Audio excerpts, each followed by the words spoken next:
Арма достар, YouTube каналымызда кезекті сұхбат айдары. Бүгін футзал тақырыбын тағы да қозғаймыз. Менің қонағым екі дүркін УЕФА кубогының иегері, Еуропа біріншілігінің қола жүлдегері, қазіргі таңда Каспий клубының жаттықтырушысы Серік Жаманқұлов. Қош келдің, Серік. Енді жақында ғана әлем біріншілігі аяқталды. Көптеген әңгіме болды. 4-ші орын алдық. Сөздің ашығы өзіңмен осы плей-офф басталар кезде сұхбаттасқан болатынбыз. Сол кезде Таиланд туралы бір жақсы пікір білдірдім, бірақ сол күні кешке біз Таиландты тасталқан шығардық. Одан кейін Иран туралы пікіріңді білген кезде Ираннан өтуіміз керек дедің. Бұл алдын ала бір тактикалық тұрғыдан ба, әлде бір сезім болды ма сондай өту деген? Әлде Иранның ойынына қарап бағаладың ба? Ол жерде ол бірінші қарайсың ғой, жаңа сіздер анализировать еттіңіздер ғой, сетканы қарадыңыздар, сондай қарайсың, басқа қарсыластарды қарайсың, қандай күште, қандай деңгейде ойнап жатқанын, қазіргі сол кезде қандай күшпен ойнаған. Біздің кезде Таиланд тура осы составпен ойнайтын, мықты етін. Иранда өзгеріс жоқ составында, өте мықты да, екеуі де. Бірақ Таиландты өтетін сенімді болдық. Иранмен қиын болатын білдік, өйткені Иранды ешқашан ұтпаған етіміз. Бір ничамыз бар, ал бірақ жеңіске жеткен емеспіз. Оларда ең сильный Таиби болған жоқ. Тура чемпион. Таиби ең мықтысы ма сонда? Біздің Қайрат ойнайтын? Иә, қазір Бенфикада ойнап жатқан. Лидері ғой. То есть гол көп салатын, создавать ететін, өз-өзіне ойынды көп алатын. Негізі капитаны, столбы, тағы басқа ойыншылар өте мықты. Бір уровеньде ойыншылар бәрі жоғары деңгейде, бірақ именно гол салатын, көп момент создавать ететін, опасный жаңағы результат әкелетін ойыншылардың ең бастысы Таиби деп өзім ойлаймын. Таиби болмайтын білдім. Біздің жігіттердің ойынына жалпы біздің құрама бұрынғы құрамадан мықтырақ па енді? Сенің кезінде ойнаған құрама көңіліңе келмесін. Бір балдарда бір ойын жүрген сияқты. Бұл мықтылығы біздің өзіміздің жергілікті жігіттердің мықтылығы ұнайды маған. Деңгей, өйткені басқа деңгей өсті ғой. Өсті, өте қатты өсті. Бұл енді бұл жерде Каканың үлкен үлесі деп ойлаймын, өйткені өз жергілікті жігіттерге үлкен сенім артып, оларға бар мүмкіндігін бергенде, олар сол мүмкіндікті қолданып өскендер ойын үстінен көрінеді. Біздің кезде кішкене басқаша болды. Жақсы түсіндім. Негізі балаларда сол сенімді ақтады, аяғында шен ойнады. Біз енді әбден үйреніп қалғанбыз ғой, мысалы үлкен футболда. Енді қазіргі құрама кішкене бір ойнап жатыр. Бір ойынның соңында физика отырып қалатын еді. Аяғында шен күресу жоқ. Біз осы бір көп жағдайда спортта, мына командалық спортта бізде Қазақстанның құрамалары қай спорт болмасын, бір аты дардай құраманы кезіксе болды, бір алдын ала бір жеңілеміз деп тұрған сияқты көрініп тұратын еді. Біздің құрамада ол байқалмады. Португалиямен болған ойын. Жүрегі ауыртатын ойын. Ол ойын енді кішкене ұйқыны бұзған ойын ғой жалпы. Бірақ бүкіл екі тайм, қосалқы жаңағы, екінші 5 минуттық екі тайм қалған. Ешқандай победаға болған ойын ғой, жеңіске болған ойын. Енді лотерея дейді, пенальти. Біреулер айтады, бұл игровой аспект дейді. Енді ол да бар. Кейбір командалар дайындалады ол ойынға, пенальтиге. Біреулер дайындалмайды, бірақ лотереяны аты лотерея. Мен лотерея деп сенемін, өйткені қанша дайындалма, вроде девятка орасын, не берущий деп айтады, күшке. Кейбір вратарлар тігінен тұрады, отырмайды, бетіне тиеді. Лотерея ғой, дұрық тосады, дұрық тоспайды, сол үшін мен лотерея деп ойлаймын. Төрешілердің, судьяның жұмысын қалай бағалайсың? Меніңше бізге қатты болған сияқты. Сосын бізге анау фолды көбірек жинаса ғана айып добын қояды ғой бізге. Содан біздікілер қорқып, қатты бір андай, былайша айтқанда, қатты ойынға бармаған секілді. Бір аяқ тартып ойнады. Ол судейство енді жалпы Европадағы судейство кішкене береді ойнауға. Агрессивно, кішкене жестко, қаттылау, стыкқа кіруге береді. Бірақ енді фолдарды берген кезде ол команданы бірден басып тастайды. Содан кейін біздің Біржанға, содан кейін Тайнанға қателеспесем жолты берді. Сен бірінші жолты алғанда өз-өзін автоматически басылып қаласың. Өйткені екінші жолты сен түсінесің. Кішкене қатты кіріп атқан жерінде уже сескеніп аяғында ойнайсың, бірақ басылып қаласың бірінші жолтыдан кейін. Сондай бір кішкене қиындықтар болды, бірақ ол судействодан бір қысым көрсетті деп ойламаймын. Бізде толық, бізде кейбір енді сарапшы деп айтуға келмес, жалпы футзалды білетін жігіттер айтып отыр, бізде тек әзірге бірақ төрттік қана жақсы деңгейде ойнайды, екінші төрттік ондай деңгейде емес. Мысалы Португалияда екі төрттігі жастар әсіресе өте жақсы ойнады. Енді көбісі мына бірінші төрттікте ойнайтын көпшілігі жасы келген еді, 30-дан асқан жаңағы Рикардиньо бастағандар. Біздің әзірге құрамада толыққанды екі төрттік бар ма? Енді бұл жерде төрттікпен бөле алмаймыз ғой. Өйткені Дуглас пен Тайнанның қасында бір ойында Альберт пен Нұрғожин шықты. Бір ойында Біржан мен Дәурен шықты, Тұрсағұлов. Сол үшін нақты бізде екі четверка, біреу мықты, біреу нашар деп айта алмаймыз. Мүмкін ол бір тактически болады ғой. Әр четверкаға әртүрлі бір задание беріледі ойында. Бірінші четверка атаковать етеді, прессинг жасайды, екінші четверка өзінде күтеді. Сол кішкене сондай аспекттер болды ма, бірақ екеуі екі түрлі деп айту келмейтін сияқты. Мысалы басқа құрамаларды қарасаң, бір тек қана айналдырған 8 ойыншы емес, бір 12-10 ойыншы ойнап жатады. Бізде тек қана Таиландпен болған ойында ғана жағы қосалқы отырған жігіттерді араластырды есепке байланысты. Қалған ойындарда менде ары кетсе бір 9-10 ойыншы ойнады, толық ойнап шыққан жоқ. Енді ол тренердің шешімі ғой, өйткені біз көрмейтін жұмыстар болады, дайындықтар болады, әр соперникке әртүрлі өзінің дайындықтар болады. Өйткені мен Азатты ойнайды деп ойладым осы мерде. Өйткені Азат осыған дейінгі ойындарда әрдайым оған сенім артады. Оның күші бар, техникасы бар, удары бар, приемы бар, столб. Дәуреннің Альберттің позициясында ойнайтын. Бірақ бірінші ойында шыққанда мен ойладым, ойынға кіре алмай жатыр ма деп. Кейін тағы бір шығарды, мүлдем ойынға кіре алмады Азат. Сондай бір моменттер үшін шығармаған шығар, бәрін толық шығарғысы келеді, бірақ осында доверие. Кейбір кезде защитаны ұстау керек қой. Защитаға дұрыс қайта алмайды. Бұл жерде кішкене индивидуальный защита болғаннан кейін страховка аздау болады да. Бірге бір жақсы тұратын защитниктер керек. Сол үшін барлығын өліп қалған. Бірақ кейбір ойыншыларымыз енді қосылып жатқан ұлттық құрамаға, енді қосылып жатқан ойыншыларға көп тренер қорқады, жасыратын жоқ. Сенім артуға. Кішкене ондай жақсы результат болып жатқанда шығарып көреді, чтоб дальнейшіге, болашаққа өсуіне деген сияқты сондайға шығарады. Былай ғой, біз енді Португалиямен ұтып келе жатып, соңында тең түсіп, пенальтиден ұтылып қалды. Бірақ енді негізгі ойында Португалиямен, мысалы, соңғы минутта салдық қой біз. Соңғы минутта салдық қой Дәурен. Теңестірдік. Біз соны мысал үшін кей жағдайда еске алмаймыз да, біз соңғы жаңағы Дуглас салып, біз ұтып кетеміз деген ойда отырдық. Негізі егер Португалиядан өтсек, біз Аргентинамен қалай болар еді, сенің ойыңша? Әлде ойын көрсетеді деген әңгіме ма?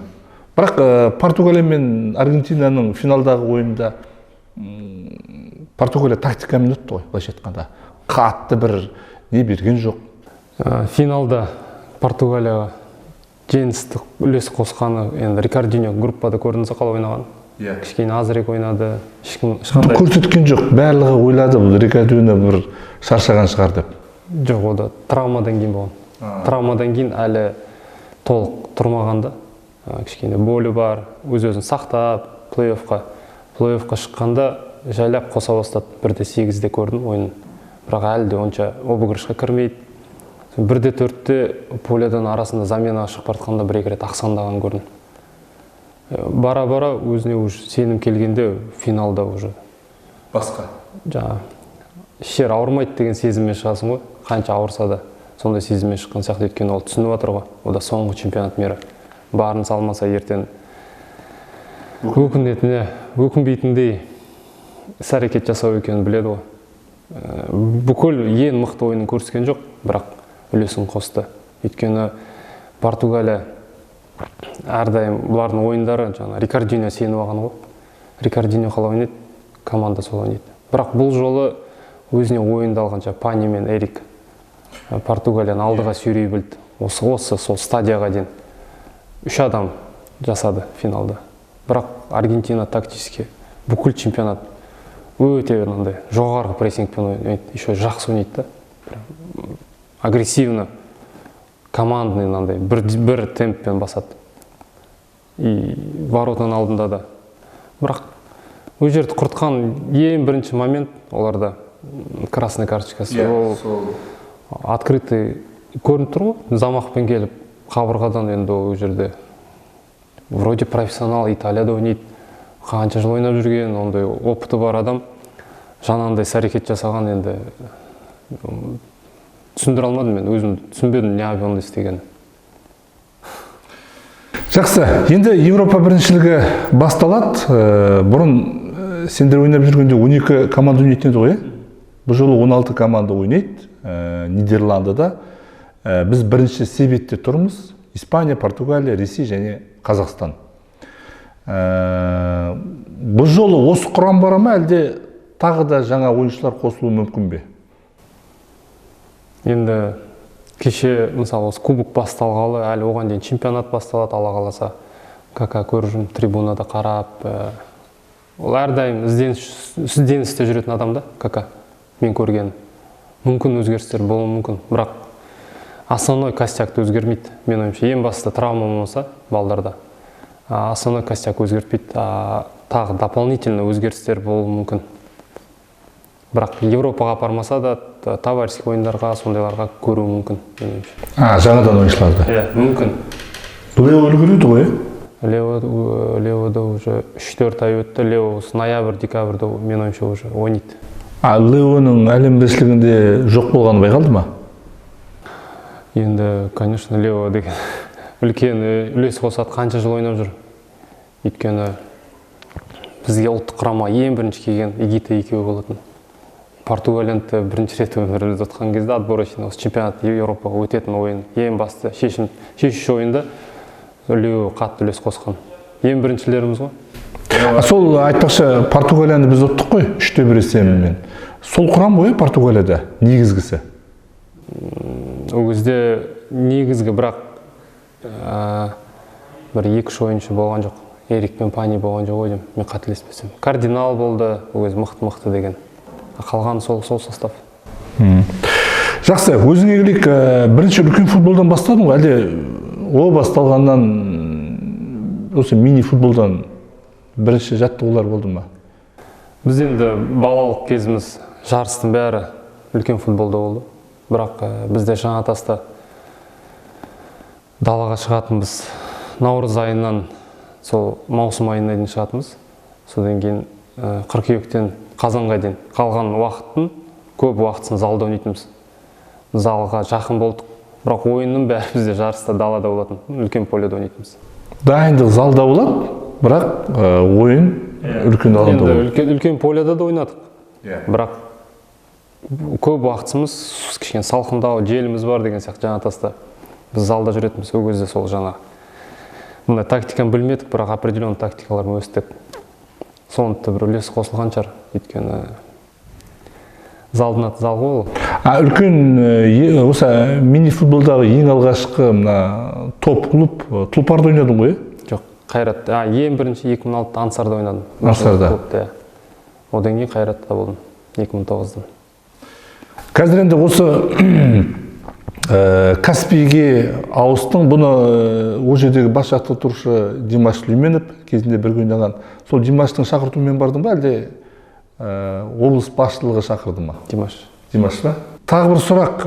Бұрын мен енді осы Қайраттың жаңағы Европада ойнап жүрген клубтық деңгейдегіден басталды ғой біздің қызығушылығымыз. Одан кейін жаңағы Европа біріншілігінде 3-ші орын алғанымыз кішігірім сенсация болды. Көпшілігі басында мойындамады, кейін 2-ші Европа біріншілігінде тағы да осы жартылай финалға шығудың өзі былайша айтқанда есептесе бастады. сол кезде мысалы үшін ары кеткенде бір 4-5 ақ клуб болып жүреді. Қазір енді кеше естіп жатырмын, 8-9 клуб болды деді. Бұдан да көп клубтар ойнауға бола ма негізі? Болады. 12, 14, Испанияда 18, мен қателеспесем. Бірақ негізгі 12, көп жерде 12-14. Оптимальный вариант 12. Сосын бізде әлі бірінші лига жоқ. Бірінші лига жоқ. Жалпы қазіргі осы футбол федерациясы кешегі нәтижеден кейін, Европа біріншілігі нәтижеден кейін кішкене осыны көбейту мақсатында жұмыс жасап отқан жоқ па? Енді былай общий программа әлі жоқ, дамыту жағынан. Мысалы, Ресейде қай жылдар басталған білмеймін, бірақ футзал вузы, футзал школу деген, содан кейін әрбір футзальный командада өздерінің детский академиясы бар, бүкіл возрасттармен. Қазір оларда бүкіл детский академия өздерінің чемпионаттары болады бір жыл бойы. Кішкентайлардың үлкендеріне дейін. Оларда игровой практика өседі. Бізде әзірге U13, U15, U17, мен қателеспесем, U19 қазір қосып отыр. Солардың чемпионаты бізде осы 1-2 жыл болды басты ойын болып отыр. Әр клубтың? Әр клубтың. Бірақ кейбір клубта U19 әлі болмай жатыр. Бірақ негізгі осы үш возраста бізде басталды, 2 жыл болды. Сосын бізде әлі күнге шейін тек қана жергілікті жаңағы облыс әкімдігі немесе қала әкімдігінің қолдауымен ғана тұр клубтар, жеке клуб жоқ қой? Жеке осы Рахмет, жаңадан қосылып жатқан Рахмет командасы, мен ойымша жеке клуб. Қайрат Қайратта жеке, бірақ әкімдік қолдайды арасында. Мүмкін қолдайтын сияқты, мен оны толық білмеймін. Бірақ негізі жеке болып саналады. Қалғандардың бәрі өкіметтен. Бұл енді қазір үлкен футболға, мысал үшін жаңағы қазіргі деңгейін біліп отырмыз, үлкен футболда міндетті түрде облыс әкімшілігінің бюджетінде немесе қала әкімшілігінің бюджетінде, сондықтан онда бір аса бір не жоқ. Негізі мини футболдың жекеге, кейбір клубтардың жекеге өткен қалайсың ба? Жекеге өткен әрдайым жақсы ғой. Өзімен өзі болған, өзінің жеке спонсорларымен сенімді бір. Ол кезде жеке спонсор бір результат сұрайды, қаттырек сұрайды, мен ойымша. Өйткені сен результат бермесең, спонсорлар сен қасында жүре бермейді. Кішкене сондай ответственность көбірек болатын сияқты. Жалпы осы футзалдың насихаты Қазақстанда қазір қай деңгейде? Мысалы үшін саған қызық айтайын, кешегі осы футзал туралы хабарлар шығарып атымыз, барымызша әйтеуір бір сараптама жасап атымыз, әр матчқа сол жаңағы біздің ойыншылармен сөйлесіп атымыз, көпшілігі бізде мини футболдың бар екенін де білмейтін адамдар бар. Өкінішке қарай. Енді насихат деген бір бізде жаңағыдай всплескпен болып тұрады ғой. Жаңа Европа бар, бір жерден бір ұлттық құрамамыз жарқ ете қалса кішкене. Бір шамалы әңгіме болады, сосын қайтып басылып қалады сәл-сәл. Ары қарай бір қалыпты мынандай, әрдайым сол жерде сол жағы тоқтайды, насихаттау жағы. Каспийді қолдау қалай, қай деңгейде облыс әкімдігі жағынан? Жалпы әуесқой лигасы Маңғыстауда өте мықты деңгейде. Мен естігенім әрбір жаңағы организация, ұжымдар арасында тіпті жаңағы шет жақтан легионерлер шақырып ойнайды екен ақшасына, сондай бір естігем кейбір жылдары. Қазір де сондай деңгейде ме? Әлі де сондай. Сол әуесқойлардан мысалы үшін кәсіпқойға шақыратын футболшылар бола ма? Енді бәріміз сол әуесқойдан келдік қой. Өзім де әуесқойдан келдік, өйткені бізде футзальный школа жоқ, жерде жоқ. Қазір Қайратта бар, Қарағандыда бар, Аятта бар, Ақтөбеде бар. Данный момент осы төртеуінде ғана бар. Бәйтеректе білмеймін. Енді қалғандарда бар шығар, бірақ осы төртеуінде білем бар. Біздің кезде ондай школа жерде болған жоқ. Аятта кішкене болды, Тұлпарда болды. Бәріміз әуесқойда ойнап, Суперлигаға келгенде профессионально өте қиын болды переход. Өйткені ол жерде ойлау, жүру, ойнау, мышление бәрі басқа. Мүлдем екі түрлі нәрсе екен. Адам өте алатын адамдар бар, өте алмайтын балдар бар. Өйткені бізде Суперлигаға профессионально келіп жатқан балдардың бәрі әуесқой. Рахмет келді әуесқой. Біздің балдарды профессионалында өйтіп бәрі ойнамаған. Бізде де енді переход болып отыр. То есть сол детский школамен келсе, дамыса біздің детский школамыз, өздерінің чемпионаттары болып, ойындар болса, ол кезде әлемдегідей уже дайын ойыншылар келеді бізге. Әуесқойдан бәріміз әуесқойдан келдік, көбісіміз. Жақсы, енді соңғы сұрақтардың бірі, мен енді кеше осыны жаңағы мини-футболды жан-жақты қарай бастады, қандай клубтар бар деп жалпы білеміз ғой. Өткенде де осы сұрақпен шыққам, жаңағы футбол мамандарына, жалпы мини-футбол мамандарына сол кезде әсіресе оңтүстіктен командалар жоқ. Оңтүстік дегеніміз Қызылорда, Шымкент, Түркістан енді ашып жатыр деді. Және өзінің туған өлкең Жамбыл облысы, Қаратау, Тараз, бірде-бір клуб жоқ. Таразда неге мини-футбол жоқ? Ұсыныспен барған жоқсың ба? Тікелей осындай сұрақ. Сендей жұлдызды қалай басқа жаққа жіберіп отыр Жамбыл облысының басшылары? Енді ұсыныспен бардым. Кімге? Әкімге ме? Жалпы қаладағы сол спортқа қатысы бар адамдарға, әкімшілікке, енді бір себептерге байланысты команда кейінге қалады, ашылады деген үмітпен қалдық әйтеуір. Енді ол болмай жатқаннан кейін бір орында отыра бермейсің ғой. Өзім бітіргенім осы кеше ғана болды. Спортта жүріп, бір бұяққа келіп опыт жинаймыз ғой бізде. Бұл өйткені кезінде ойыншы болдық, қазір басқа сфераға администрация ауысып жатқаннан кейін бізге де бір жаңа жол болып басталып жатыр.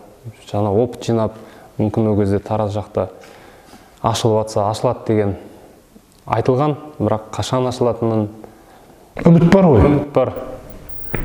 Құрметті Жамбыл облысының басшылығы Бердібек Мәшбекұлы, жалпы Бердібек Мәшбекұлы жергілікті ойыншылардың ойнаған қалайды. Енді мини-футбол аса бір қатты үлкен бюджетті талап етпейтін спорт түрі.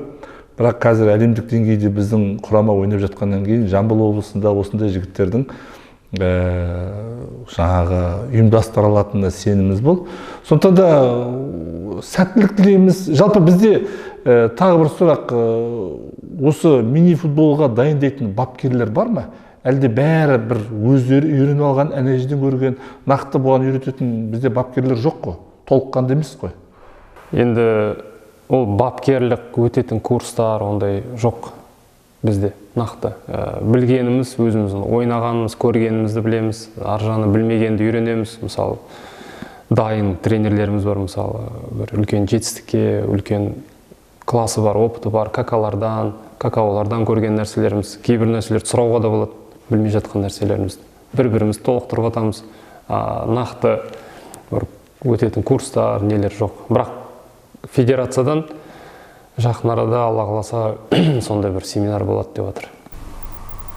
Өткенде де осы біз Европада үшінші орын алғаннан кейін барлығына бірдей жаңағы футбол, үлкен футболдың жанынан міндетті түрде мини-футбол ашылу керек деген әңгіме қозғалып, бәрі ашатын болып, сол кезде сондай бір гүмп өткен әңгіме болды да, бір жарты жылға жетер-жетпес тоқтап қалды. Кейбіреу ашты, мысалы Ақтөбе ашты деген сияқты, кейбіреу тоқтап қалды. Жетісу ашты, меніңше сол кезде бір естігенім. Сонымен ары қарай дамымай қалды. Ол кезде әйелдер футболында дамытамыз деді, балалар футбол деді. Негізі осы мини-футболды үлкен футболдың қасына қойған дұрыс па? Меніңше дұрыс емес секілді. Себебі екеуі екі түрлі, немесе екеуін біріктіріп, жаңағы біреуін бөле жармау керек. Кей жағдайда көп ой үлкен футболға кетіп қалады, а мини-футбол тасада қалатын секілді. Енді әлемде, мысалы, Бенфика, Спортинг, Барселона, олар бәрі бір структурада. Үлкен Барселонада баскетбол, футзал бір структурада бәрі. Бірақ оларда футзалдың бюджеті бөлінеді, бір структура болғанымен. И ол бюджет тек қана футзалдікі.